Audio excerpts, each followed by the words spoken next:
1932 article in Popular Mechanics entitled 50 Years Hence, Winston Churchill predicted that we would one day escape the absurdity, the inefficiency of growing a whole chicken in order to eat the breast or wing by growing just the parts we need. Indeed, growing meat straight from muscle cells could reduce greenhouse gas emissions by as much as 96%, lower water use as much as 96%, and lower land use by as much as 99%. If we are to avoid dangerous climate change by the middle of the century, global meat consumption simply cannot continue to rise at the current rate. And there's certainly been initiatives like Meatless Mondays to try to get people to cut down, but so far they do not appear to be contributing in any significant way to the translation of the idea of eating less meat into the mainstream. So, in light of people's continued desire to eat meat, it seems the problems associated with consumption are unlikely to be fully resolved by changing people's attitudes, so instead, maybe we should try changing the product. From an environmental standpoint, it seems like a slam dunk. From an animal welfare standpoint, it could get rid of factory farms and slaughterhouses for good, and I wouldn't have to stumble across articles like this in the scientific literature.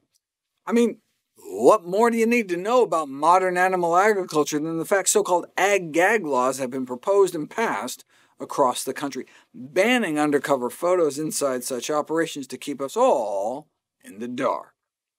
Okay, but what about the human health implications of cultivated meat? I mean, I get the animal welfare, environment, food security benefits, but what about the potential for cultivated meat to have health and safety benefits to individual consumers?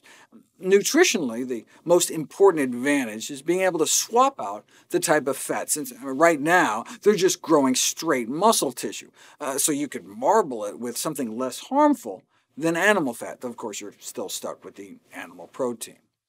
In terms of health, the biggest, clearest advantage is food safety, reducing the risk of foodborne pathogens. There's been a 6-fold increase in food poisoning over the last few decades. We're talking tens of millions sickened annually by infected food in the United States alone, including hundreds of thousands of hospitalizations and thousands of annual deaths.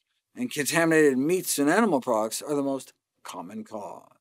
When the cultivated meat industry calls its products clean meat, that's not just a nod to clean energy. Where food poisoning pathogens like E. coli, Campylobacter, and Salmonella are fecal bacteria. They are a result of fecal contamination. They're intestinal bugs.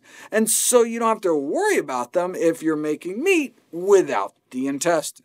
Yes, there are all sorts of methods to remove visible fecal contamination in slaughterhouses these days, and even experimental imaging technologies designed to detect more kind of diluted fecal contaminations. But we're still left at the retail level with about 10% of chicken contaminated with Salmonella, 40% of retail chicken contamination with Campylobacter, and most poultry, and about half of retail ground beef and pork chops contaminated with E. coli, an indicator of fecal residue. But you don't have to cook the crap out of cultivated meat because there isn't any crap to begin with.